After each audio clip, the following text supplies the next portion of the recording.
Hello friends, welcome to my channel. நம்ம இன்றைக்கி skin care video தாங்க நம்ம பார்க்க போகிறோம். நான் இன்னும் நம்ம சேனலை சப்ஸ்கிரைப் பண்ணிடுங்க, சப்ஸ்கிரைப் பண்ணிடுங்க, ஸ்கிப் பண்ணாமல் பாருங்கள். நம்ம இன்றைக்கி ஸ்கின் ஒயிட்னிங் நைட் க்ரீம் தாங்க பார்க்க போகிறோம். வாங்க வீடியோக்குள்ளே போகலாம். நான் ஒரு 10-15 பாதாம் ஊற வச்சு எடுத்து வச்சுருக்கேங்க. இந்த பாதாம் நம்ம டெய்லி ரொட்டீனில் சாப்பிட்ட ஒரு 4 பாதாம்னாலும் சாப்பிட்டு வந்தால் ஹெல்த்துக்கு, ஹேருக்கு, ஸ்கின்னுக்குலாம் ரொம்பவுமே நல்லதுங்க. எல்லா வகையான ஸ்கின் டைப்புமே இந்த க்ரீமை நம்ம யூஸ் பண்ணலாம். இது நம்ம ஃபஸ்ட்டு யூஸ் பண்ணும்போது எதுவுமே ரிசல்ட்டு தெரியாதுங்க. ஒரு 7 நாள் யூஸ் பண்ணி பாருங்கள், சூப்பரான ரிசல்ட்டு கிடைக்கும். நான் இதை யூஸ் பண்ணி பார்த்துட்டு தான் உங்களுக்கு ஷேர் பண்ணுறேன். ஒரு 10-15 பாதாம் நான் நைட் ஃபுல்லாக ஊற வச்சு எடுத்துருக்கேன். இதை நல்லா ரிமூவ் பண்ணி எடுத்துடலாங்க. இந்த தோலெல்லாம் ரிமூவ் பண்ணி எடுத்துடலாம். ரிமூவ் பண்ணி எடுத்துட்டுங்க, இந்த பாதாமில் நம்மளுக்கு கால்சியம், பொட்டாசியம், மெக்னீசியம் போன்ற நிறைய விட்டமின்ஸ்லாம் இருக்குது. நம்ம டெய்லி யூஸ் பண்ணும்போது ஸ்கின்னும் நல்லா க்ளோவாகவும் யங்காகவும் தெரியுங்க. நம்ம உடம்புல இருக்கிற கெட்ட கொலஸ்ட்ராலெல்லாம் நீக்கிடுங்க. நம்ம உடம்பு கரெக்டாக மெயின்டைன் பண்ணுறதுக்கு இந்த பாதாம் ரொம்ப யூஸ்ஃபுல்லாக இருக்குங்க. நம்ம எல்லா பாதாம் தோலை உரித்து எடுத்துடலாங்க. தோலை உரித்து எடுத்தாச்சுங்க. இப்போ நம்ம ஒரு மிக்ஸி பவுலில் போட்டு அரைச்சிடலாங்க. அதுக்கு ஒரு 3 ஸ்பூன் பால் ஊற்றி அரைச்சிடலாம். நல்லா கெட்டியாக அரைச்சி எடுத்துடலாங்க. தண்ணியெல்லாம் எதுவுமே மிக்ஸ் பண்ண வேண்டாம். அந்த 3 ஸ்பூன் பால் மட்டும் ஊற்றி நல்லா அரைச்சி எடுத்துடலாம். இங்கே பாருங்கள், நல்லா அரைச்சாச்சு. நம்ம இதை வடிகட்டிடலாம். இப்போ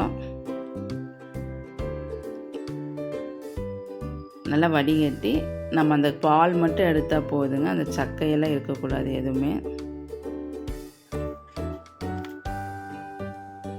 நல்லா டிப் பண்ணி பால் மட்டும் எடுத்துடலாம்.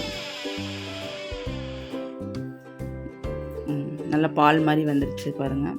இதில் விட்டமின் இ கேப்சூல் ஒரு 4 சேர்த்திக்கலாம். அது கூட ரோஸ் வாட்டர் 1 ஸ்பூன், அதை ஆட் பண்ணிக்கலாம். அது கூட 2 ஸ்பூன் ஆல்மண்ட் ட்ராப்ஸுங்க, அதை ஊற்றிக்கலாம். ஆல்மண்ட் ட்ராப்ஸுன்னு கேட்டு வாங்குங்க. ஹேருக்கு தனியாக இருக்குது, ஸ்கின்னுக்கு தனியாக இருக்குதுங்க. நீங்கள் ஸ்கின்னுக்குன்னு கேட்டு வாங்குங்க. ஹேர் ஆயில் தனியாக இருக்குது, நீங்கள் ட்ராப்ஸுன்னு கேட்டு வாங்குங்க மெடிக்கலில். இப்போ நல்லா மிக்ஸ் பண்ணிவிட்டு சின்ன ஒரு கடாய் வச்சு ஒரு க்ரீமி பதத்துக்கு நம்ம காய்ச்சி எடுத்துடலாம். ஒரு 10 நிமிஷம் காய்ச்சினாவே போதுங்க. நல்ல க்ரீமி பதத்துக்கு வந்துடும். காய்ச்சவே நல்லா அந்த க்ரீமியாக வரும் பாருங்கள்.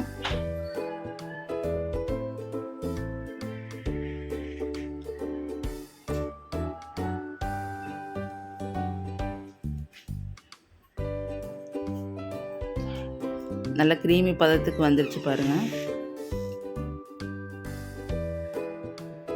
நான் இதை உங்களுக்கு யூஸ் பண்ணி பார்த்துட்டு தான் இந்த டிப்ஸை உங்களுக்கு சொல்கிறேன்.